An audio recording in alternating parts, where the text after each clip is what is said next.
بسم الله بديت وعلى النبي صليت عليه افضل الصلاه والسلام. تحليه اليوم من اروع التحليات اللي غادي تجربوهم، ضروري ديروا لها حفظ وما تنسوش تبحثوا لي كامل تطبيقاتكم. تحليه الطبقات بذوق الشوكولا من اروع ما يكون. للوصفه نحتاجو، عندي هنا باكي تاع بسكوي، انا استعملت كاكاو بذوق الشوكولا، نتوما تقدروا تبدلوا الذوق كما حبيتوا. نرحيه في الاشواغ هذا اللي جبته من عند ماستر كويزين ديزات.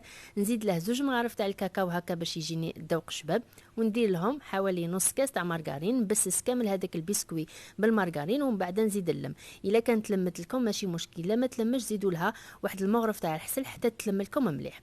نجيب المول تاعي سواء سيرسون كيما هكا مربع ولا دائري كيما حبيتو، نحط هذيك الكميه تاع البسكوي ونسقم لها السطح تاعها مليح مليح، يعني تكون بيان فيني، خاصه يعني بالظهر تاع الملعقه كيما هكا الجوانب وتكون مسطحه.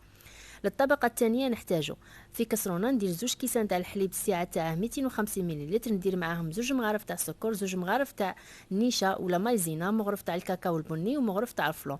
نخلط مليح بارد في بارد، نحط فوق النار حتى تقلي الكريمه، نزيد لها 50 غرام تاع شوكولا وندير لها عطر الشوكولا باش نزيد نعزز النكهه تاع الشوكولا.